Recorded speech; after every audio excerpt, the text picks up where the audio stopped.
ओम नमः शिवाय। हर हर महादेव। आप सभी की सारी समस्या समाप्त हो और आपकी सारी मनोकामनाएं परिपूर्ण हो, यही मैं हमेशा प्रार्थना करता हूं। देखिए, कल यानी कि 1 अप्रैल को चैत्र मास सोमवार की सप्तमी तिथि है और इस तिथि पर मूल नक्षत्र और वरियान योग का संयोग रहेगा। पूज्य गुरु जी कहते हैं चैत्र मास का सोमवार बहुत ही खास होता है और बहुत ही दुर्लभ होता है और सोमवार की सप्तमी भी है, तो इस दिन इस विशेष उपाय को करने से मत चूकिएगा। इच्छा पूरी होगी, गरीबी दूर होगी। पूज्य गुरु जी कहते हैं यदि जीवन में बहुत कठिनाइयां हैं या मेहनत बहुत करते हैं लेकिन सफलता नहीं मिल रही है, दुर्भाग्य को दूर करना चाहते हैं, तो इस दिन इस विशेष उपाय को जरूर कर लेना। गुरुजी ये भी कहते हैं यदि आपकी कोई इच्छा है, कोई मनोकामना है या दिल की कोई बात है, हृदय की कोई बात है जो पूरी ही नहीं हो रही है, तो इस विशेष तिथि पर इस विशेष उपाय को जरूर कर लेना। आपकी अधूरी से अधूरी मनोकामनाएं परिपूर्ण हो जाएगी।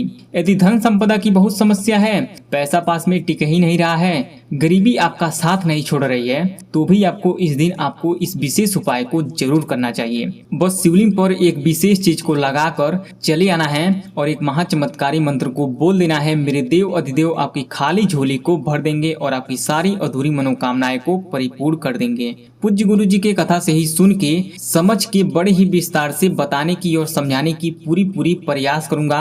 अगर आप भगवान भोलेनाथ जी के अनंत भक्त हैं, उनकी कृपा पाना चाहते हैं, तो वीडियो को लाइक करें और चैनल को सब्सक्राइब करें और कमेंट में जय महादेव, जय भगवान विष्णु अवश्य लिख दें। गुरु जी कथा में ये भी बोले हैं यदि जिस किसी व्यक्ति के घर में कलेश है, यानी कि छोटी छोटी बातों पर लड़ाई झगड़े हो जाते हैं, कभी बहू सास में, कभी पति पत्नी में, है ना, यानी कि आपके घर में सुख शांति नहीं है, तो आपको भी इस उपाय को जरूर करना चाहिए। कलेश समाप्त होगा, घर के सारे सदस्यों के बीच में आपस में प्यार बढ़ेगा।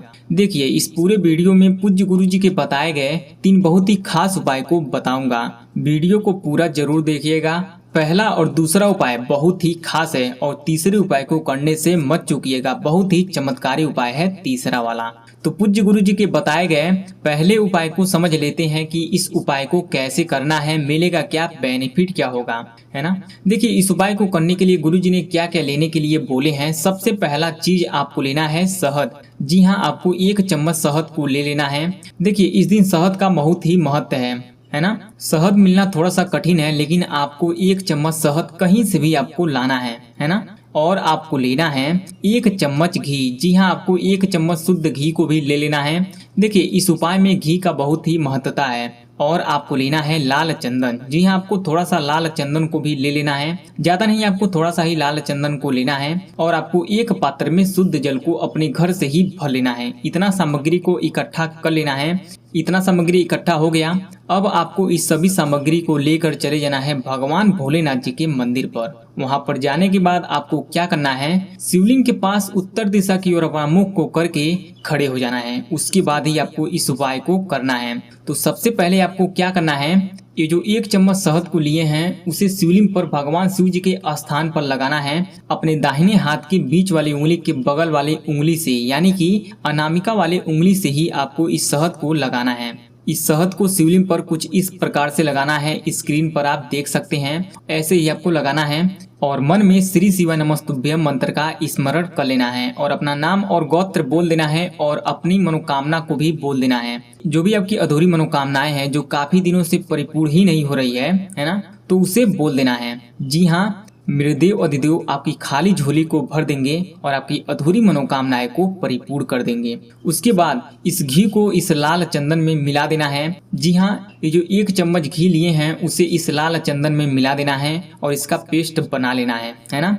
उसके बाद आपको क्या करना है, इस लाल चंदन से शिवलिंग पर 7 बिंदी को लगाना है। कैसे लगाना है, अपने दाहिने हाथ की अनामिका वाले उंगली से इस बिंदी को लगाना है। देखिए, बिंदी को कहाँ लगाना है, शिवलिंग पर जो शिव जी का स्थान है वहां से शुरू करना है और वहां से शुरू करते करते आपको लेकर आना है जलाधारी के पास तक, है ना, यानी कि गणेश जी के स्थान तक कुछ इस प्रकार से लगाना है। ऐसे आपको वहां से लगाते हुए 7 बिंदी को जलाधारी तक आना है। यदि आपको समझ में नहीं आया तो आप स्क्रीन पर आप देख सकते हैं। कुछ इस प्रकार से आपको 7 बिंदी को लगाना है और हर बिंदी को लगाते वक्त श्री शिवाय नमस्तुभ्यम, श्री शिवाय नमस्तुभ्यम, श्री शिवाय नमस्तुभ्यम मंत्र का स्मरण भी कर लेना है ना।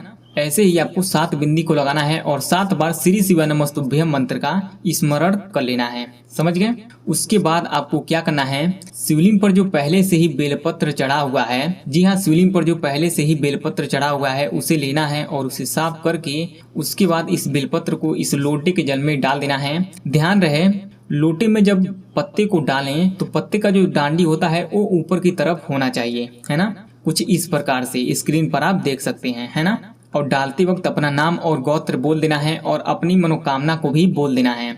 उसके बाद आपको क्या करना है, देखिए इस लोटे के जल को शिवलिंग पर शिव जी के स्थान पर धीरे धीरे समर्पित करना है और अपने मन में 21 बार ओम नमः शिवाय, ओम नमः शिवाय, ओम नमः शिवाय मंत्र का स्मरण कर लेना है। जी हाँ, इस पंचाक्षर मंत्र का स्मरण 21 बार करना है ना।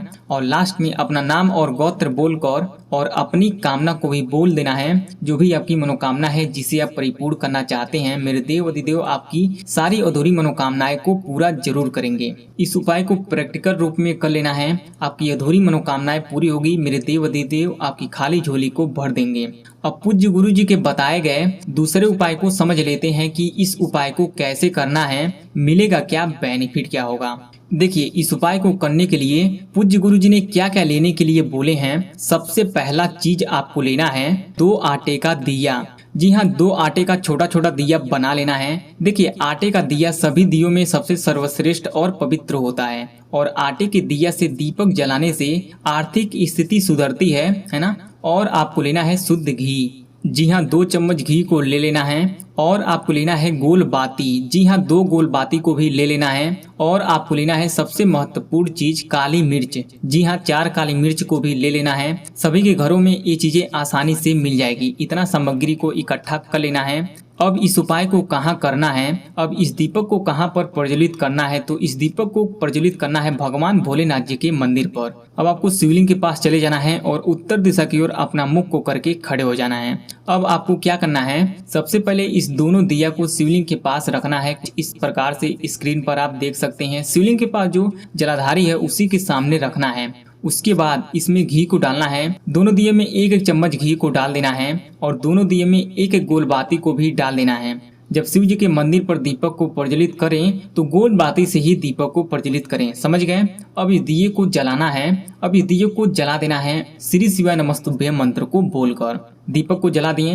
अब आपको इस 4 काली मिर्च में से 2 काली मिर्च को अपने दाहिने हाथ में लेना है और दाहिने वाले दिए के ऊपर से 11 बार घुमाना है और 11 बार ओम नमः शिवाय श्री शिवाय नमस्तुभ्यम पंचाक्षर और छड़ाक्षर मंत्र को बोलना है और धन की प्राप्ति हो, आर्थिक समस्या से छुटकारा मिले, गरीबी दूर हो, ऐसी प्रार्थना करके इस जलते हुए दीपक में इस काली मिर्च को डाल देना है। उसके बाद इस काली मिर्च को लेना है और बाएं वाले दिए के ऊपर से 11 बार घुमाना है और ओम नमः शिवाय पंचाक्षर मंत्र को बोल देना है और धन की प्राप्ति हो, आर्थिक स्थिति सुधरे और गरीबी दूर हो, ऐसी कामना करके इस जलते हुए दीपक में इस काली मिर्च को डाल देना है। जो भी लोग आज के दिन शिवलिंग के पास में दीपक को प्रज्वलित करते हैं उनकी धन की सारी समस्या समाप्त हो जाती है और आर्थिक स्थिति सुधरने लगती है।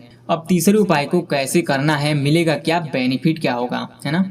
देखिए इस उपाय को करने के लिए आपको सबसे पहला चीज लेना है 3 फूल। जी हाँ, 3 फूल ले लेना है। आपको देखिए स्क्रीन पर आप देख सकते हैं, ये वाला फूल आपको ले लेना है। यदि ये वाला फूल नहीं मिलता है तो आप सफेद फूल कोई सा भी 3 ले लेना है ना। और आपको लेना है 3 टुकड़ा गुड़। क्या लेना है, तो 3 टुकड़ा गुड़ को ले लेना है और आपको लेना है 1 पात्र में शुद्ध जल। जी हाँ, अपने घर से ही शुद्ध जल को भर लेना है। अब आपको चले जाना है भगवान भोलेनाथ जी के मंदिर पर। जी हाँ, सुबह चाहे तो सुबह चले जाएं, सुबह समय नहीं मिलता है तो आप शाम को भी जा सकते हैं, है ना। लेकिन जो लोग शाम को जाएंगे, जो लोग शाम को करेंगे इस उपाय को, वो लोग प्रदोष काल में करेंगे। जिनको नहीं पता है कि प्रदोष काल कब है, उनको बता देता हूँ कि सूर्यास्त के 45 मिनट पहले और 45 मिनट बाद के समय को प्रदोष काल कहते हैं। इसी 1.5 घंटे के बीच में आपको इस उपाय को कर लेना है। जो लोग शाम को करेंगे वही लोग, और जो लोग सुबह को करेंगे वो लोग सुबह 11 बजे के अंदर अंदर इस विशेष उपाय को कर सकते हैं।